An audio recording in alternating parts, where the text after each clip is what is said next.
कोई औरत तहज्जुद भी पढ़ती है, नमाज भी पढ़ती है, तिलावत कुरान भी करती है, सारी नेकियां करती है, लेकिन इस हाल में उसकी मौत आए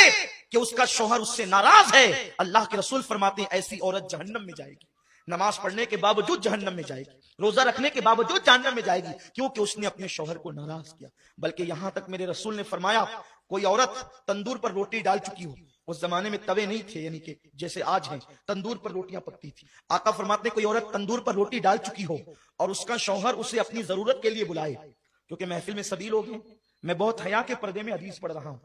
औरत ने तंदूर पर रोटी डाल दी है और उसका शौहर अपनी जरूरत के लिए उसको बुलाए और औरत ना कह दे और शौहर नाराज हो जाए, तो जब तक वो शौहर को नहीं मनाएगी अल्लाह और उसके फरिश्ते उस पर उसी तरह लानत करते रहेंगे। अगर उसी हालत में उसको मौत आ गई तो वो औरत जहन्नम में जाएगी। आजकल की औरतें तो शौहर को गालियां देती है, अगर शौहर गुस्से में कह दे कि तुझे तलाक दूंगा तो वो उसका मुंह दबाने की बजाय या माफी मांगने की बजाय या उससे लजाजत करने की बजाय आज की औरतें इतनी बेबाक हो गई है कि यहां तक हमने सुना है लोगों से, लोग आकर के बताते हैं, हमें तो नहीं पता, लेकिन लोग आकर के बताते हैं कि शौहर ने कहा कि तलाक दूंगा, कहते अगर तेरे बाप का होगा तो दे के बता। अस्तगफिरुल्लाह, जो औरतें इस कदर बेबाक हो गई हो, ऐसी औरतें लानती है जो अपने शौहर से तलाक का मुतालबा करती है। अल्लाह अकबर, मेरे रसूल सल्लल्लाहु अलैहि वसल्लम फरमाते हैं कि अगर किसी के शौहर के जिस्म में फोड़े पैदा हो जाएं, फुंसियां पैदा हो जाए और उससे पीप बय बय करके निकल रहा हो और उसकी बीवी उसको जबान से चाट चाट कर साफ करे, तो भी बीवी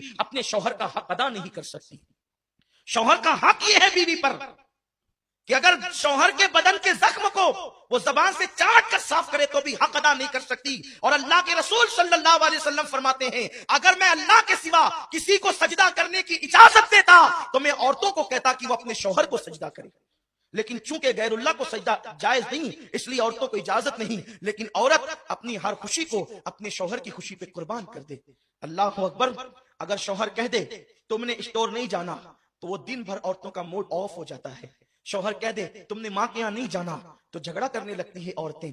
पता नहीं ये औरतें इतनी बेबाक कैसे हो गई। जिन औरतों को शौहर को सताते देखो समझ जाओ इनका ठिकाना जहन्नम है। अल्लाह के हबीब सल्लल्लाहु अलैहि वसल्लम फरमाते हैं कि मैंने जहन्नम में सबसे ज्यादा औरतों को देखा, क्योंकि औरतें अपने शौहर की नाशुक्री होती है, यानी उनको हर दिन हर चीज मिले और कभी ना मिले तो बस उनका एक जुमला तो ये आप सुन ही लेंगे कि जब से इस घर में आई हूं मुझे कभी खुशी नहीं मिली, जब से इस घर में आई हूं मेरा मुतालबा पूरा नहीं हुआ, हालांकि हर दिन पूरा हुआ। ये नाशुक्री सिर्फ शौहर की नहीं, ये अल्लाह की नाशुक्री है और ऐसी औरतें जहन्नम में जाएगी। और फिर माँ बाप भी इतने बिगड़ गए, अल्लाह रहमो करम फरमाए कि अगर बेटी शौहर का शिकवा लेकर के आती है तो माँ बाप कहते हैं बेटी हम कोई फकीर थोड़ी है, हम कोई जो है वो इतने गैर गुजरे थोड़ी है।